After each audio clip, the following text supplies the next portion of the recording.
क्या रखा है किसी की धड़कन बन जाने में? ओ भाई, क्या रखा है किसी की धड़कन बन जाने में?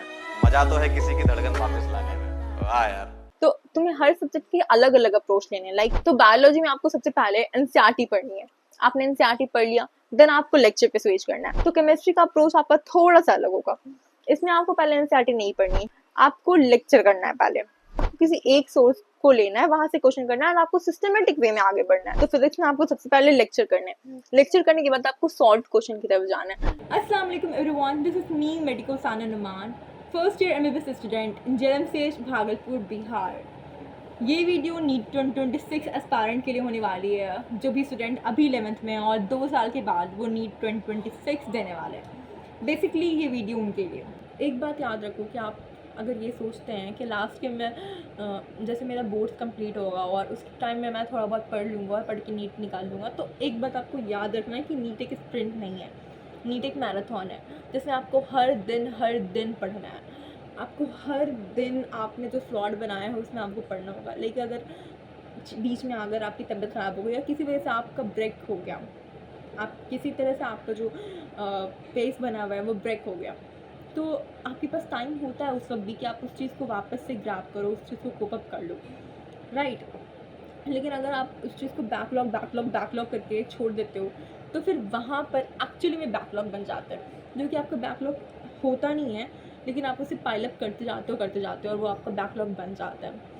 तो 11th में अगर आप हो तो 11th से मैं स्टार्टिंग से आपको बोल रही हूँ, अगर आप 11th में हो तो बैकअप बनने का तो बैकअप बनने नहीं देना आपको। बहुत ही आराम से चीज़ें करनी है, हर दिन पढ़ना है। नीट में यही आपको कंसिस्टेंट रहना होगा हर दिन। आप छोड़ भी दे रहे हो, आप मज़े भी करो, हर चीज़ पॉसिबल नहीं है। सिर्फ ये 2 साल है, अच्छे से पढ़ो। एंड ये सब नहीं सोचना अभी, बिल्कुल भी दिमाग में आपके नेगेटिविटी नहीं लानी है कि नीट में इतने सारे स्कैम्स हो रहे हैं, ये हो रहे हैं, वो है, तो स्कैम की वजह से मेरी प्रिपरेशन में इफ़ेक्ट पड़े।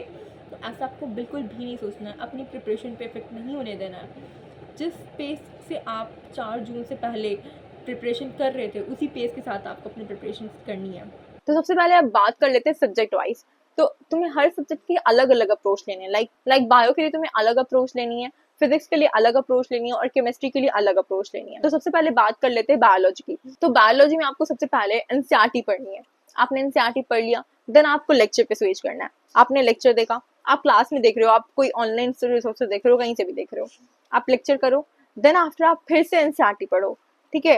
एंड उसके बाद आप क्वेश्चंस करो। और क्वेश्चन आपको किस तरह से करने हैं, लाइक आपको एक चैप्टर के बहुत सारे क्वेश्चन करने हैं। मैं 200 क्वेश्चन तक भी करती थी, 200-250 क्वेश्चन भी। तो आपको बहुत सारे क्वेश्चन भी करने हैं चैप्टर्स के। उससे क्या होगा कि आपकी प्रैक्टिस अच्छी होगी और आपका बहुत सारी चीजें लाइक आपका बहुत सारा कंसेप्ट क्लियर हो जाएगा आपकी सिर्फ क्वेश्चन प्रैक्टिस करने से। तो आपको उसके अपना क्वेश्चन भी प्रैक्टिस करना है। तो मैं आपको एक एडवाइस दूंगी, इसे आप ऐसा टिप ले लेना कि आपको बायोलॉजी सुबह में पढ़नी चाहिए। लाइक सुबह में आप पढ़ते हो तो चीज़ें बहुत ज़्यादा आपको याद रहती हैं। एंड बायोलॉजी आपको याद करने वाली ही चीज़ है, उसके लिए आपको मल्टीपल टाइम रिवीजन चाहिए होता है। तो बायोलॉजी आप सुबह में याद पढ़ लो अच्छे से, ताकि पूरा का पूरा दिन आपको जो है वो फिजिक्स और केमिस्ट्री के लिए मिल जाए आपको। इस तरह से आपको बायोलॉजी के लिए अप्रोच लेनी है। अब बात कर लेते हैं केमिस्ट्री की। तो केमिस्ट्री का अप्रोच आपका थोड़ा सा अलग होगा। इसमें आपको पहले एनसीईआरटी नहीं पढ़नी है, क्योंकि अगर आप एनसीईआरटी खुद से पहले पढ़ेंगे तो आपको बहुत सारी चीज़ें उसमें समझ नहीं आएंगी। आपको लेक्चर करना है। पहले टीचर जो पढ़ा रहे हैं उसे अच्छे से पढ़ना है, उसे अच्छे से समझना है। उसके बाद टीचर ने जितना कुछ भी पढ़ा दिया ना, आपको फिर जो भी मॉड्यूल्स मिला है आपके पास जो भी क्वेश्चंस है उसके क्वेश्चंस लगाने। उसका आपने क्वेश्चंस लगा लिया सारा, जहाँ पे डाउट है वो पूछने से पहले आप एक बार एनसीईआरटी पूरा पढ़ोगे। अब आप पूरा का पूरा एनसीईआरटी पढ़ोगे, ठीक है। उसके बाद अगर आपका कहीं पे डाउट है उस डाउट को पूछ लो, तो चीजें आपकी और क्लियर हो जाएंगी, क्योंकि आपने एनसीईआरटी भी पढ़ लिया, आप लेक्चर भी कर चुके हो, आपने अपना क्वेश्चन भी प्रैक्टिस कर लिया। एंड अब आप देख रहे हो कि आपका एनसीईआरटी पढ़ने के बाद भी चीजें समझ, क्वेश्चन जो नहीं बन रहा है जिसमें आपको डाउट है वो क्लियर हुआ या नहीं, उसके बाद आप टीचर के पास जा रहे हो तो उसके बाद चीजें काफी अच्छे से समझ में आती हैं। तो इस तरह से आपको अपनी केमिस्ट्री में अप्रोच लेनी है। एंड एक चीज मस्ट है कि आपको एनसीईआरटी पढ़नी है, सबकी पढ़नी है, क्योंकि NCERT is the key for the NEET. क्योंकि नीट में डायरेक्ट क्वेश्चन आ जाता है एनसीईआरटी से। अगर आप देख रहे होगे क्वेश्चंस कि अभी किस तरह से पैटर्न चल रहा है, आई डोंट नो 2 साल के बाद क्या पैटर्न होगा, पैटर्न में चेंजेस होंगे या नहीं होंगे, लेकिन अभी जो पैटर्न है, चाहे मैं बात करूँ बायो तो पूरा का पूरा एनसीईआरटी से ही आता है, केमिस्ट्री भी एनसीईआरटी से, फिजिक्स भी अब एनसीईआरटी से ही आ रहा है।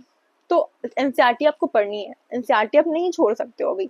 अगर आप सिर्फ ये सोचते हो कि मैं टीचर का लेक्चर या मॉड्यूल या जो पीपीटी है वहां से पढ़ लूँ, मॉड्यूल पढ़ लूँ, then that is not enough and sufficient. You have to go for NCERT multiple times.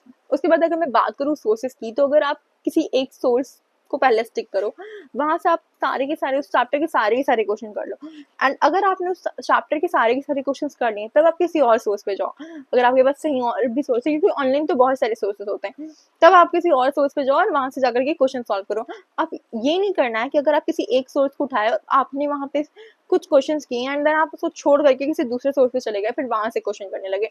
तो इस तरह से नहीं करना आप, वरना आपको उतनी अच्छे से चीजें समझ नहीं आएंगी या बहुत सारा प्रॉब्लम हो सकता है आपके साथ, फिर आप अंडर कॉन्फिडेंस भी हो सकते हो। तो आपको इस तरह से नहीं करना, आपको किसी एक सोर्स को लेना है, वहां से क्वेश्चन करना है और आपको सिस्टमेटिक वे में आगे बढ़ना है। अब बात कर लेते हैं फिजिक्स की। तो फिजिक्स में आपको सबसे पहले लेक्चर करने हैं, लेक्चर करने के बाद आपको सॉल्व क्वेश्चन की तरफ जाना है। आप सबसे पहले क्या करने लगते हो, लेक्चर कर रहे हो, देन आप क्वेश्चंस पे चले गए। उससे क्या होता है कि आपको अप्रोच नहीं पता होती है कि आपको किस तरह से क्वेश्चन करना है। लेकिन अगर आप सॉल्व क्वेश्चन के थ्रू जाते हो ना, क्योंकि अभी आपका बेसिक बनाना है, राइट। आपका ऐसा नहीं कि आप बहुत बार पढ़ चुके हो और आप डायरेक्ट अब प्रैक्टिस करो, आपको भी अपना बेसिक बनाना है। तो अगर आप सॉल्व क्वेश्चन को प्रैक्टिस करो या आप सॉल्व क्वेश्चन को देख रहे हो, तो इसमें कोई भी गलत बात नहीं है कि आप ये मत सोचो कि मुझे तो सारे क्वेश्चन सॉल्व क्वेश्चन देखने के बाद ही बन रहे हैं। नहीं, आपको पहले सॉल्व क्वेश्चन देखने हैं, आपको लेवल इजी से लेवल टफ की तरफ जाना है, ना कि आप डायरेक्ट आपने लेक्चर करा, अब आप डायरेक्ट सोच रहे हो कि मुझे तो बहुत अच्छे से सबको समझ में आ गया, अब मैं टफ क्वेश्चन की तरफ डायरेक्ट जाता हूँ। तो आपको ये बिल्कुल भी नहीं करना है। फिजिक्स आपको समझ समझ के धीरे धीरे चलना है, क्योंकि हर क्वेश्चन का अप्रोच थोड़ा अलग होता है, ठीक है। तो आपको सबसे पहले सॉल्व क्वेश्चन सॉल्व करने हैं, देन आपको टफ क्वेश्चन की तरफ जाना है, राइट।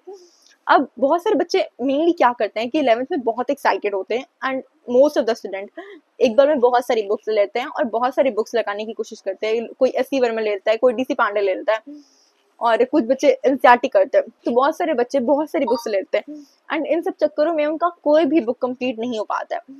तो आपको बहुत सारी बुक्स नहीं करनी है, आप आराम से एक बुक उठाओ, एक बुक करो, ठीक है। ऐसे इतना रश में नहीं चलना है कि ये बुक भी कर लेते, वो बुक भी कर लेते, अरे मैं ये बुक भी। बहुत से बच्चों में ऐसा हाइप होता है कि मैं तो डीसी पांडे सॉल्व कर रहा हूँ, मैं तो एस.सी. वर्मा सॉल्व कर रहा हूँ। तो बहुत सारे बच्चों में ऐसा हाइप होता है कि मैं थोड़ा फ्लेक्स करूँ कि मैं ये बुक सॉल्व कर रहा हूँ। तो आपको ये नहीं करना है। तो इस तरह से करने से लास्ट में आपका कोई भी बुक सॉल्व नहीं हो पाता है, एंड इसीलिए मैं बोल रही हूँ पहले एक बुक सॉल्व करना है, उसके बाद फिर दूसरी बुक की तरफ जाना है। Now if I gonna talk about the mistakes that most of the student do in their preparatory phase. So what they do is like they start their preparation before planning, right? तो अगर आप बिना किसी planning के अपने preparation start करते हो, then you will definitely face the challenges, then you will definitely see the challenges, and वो challenges ये आते हैं कि बहुत सारे बच्चे बहुत सारी सोर्स लेते हैं, एंड मल्टीपल सोर्सेज होने की वजह से उनकी प्रिपरेशन अच्छी नहीं हो पाती है, एंड दैट इज ट्रू। आपको पहले ही अपना सोर्स क्लियर रखना है कि मुझे किस सब्जेक्ट के लिए कौन सी बुक लेनी है। एनसीईआरटी तो सबके लिए होनी चाहिए, एक्स्ट्रा में आपको पहले ही सोच लेना कि आपको किस सब्जेक्ट के लिए कौन सी बुक पढ़नी है, कौन सी बुक नहीं पढ़नी है। You have to be very clear about that. Then after बहुत सारे बच्चे सिलेबस कंप्लीशन की तरफ दौड़ते हैं कि सिलेबस कंप्लीट कर लेंगे तो नीट में सिलेक्शन हो जाएगा। तो ऐसा बिल्कुल भी नहीं है। तो सारे के सारे 25 लाख बच्चों का सिलेक्शन हो जाता। तो ऐसा बिल्कुल नहीं है कि सिलेबस कंप्लीट कर लेने से आपका सिलेक्शन हो जाता है, क्योंकि आजकल ऑनलाइन है तो मल्टीपल सोर्सेस है, बहुत सारे सोर्सेस है। तो लोग क्या करते हैं जनरली, एक लेक्चर खत्म हुआ दूसरे लेक्चर पे चले गए, दूसरा खत्म हुआ तीसरे लेक्चर पे चले गए, and they continuously do this without solving fact question, without analyzing their questions. They are just moving on the one lecture to another lecture to third lecture, and that's it. तो ये सब करने की वजह से आपका टाइम भी waste होगा और आपकी इफिशिएंसी खराब होगी, and you will be under confident.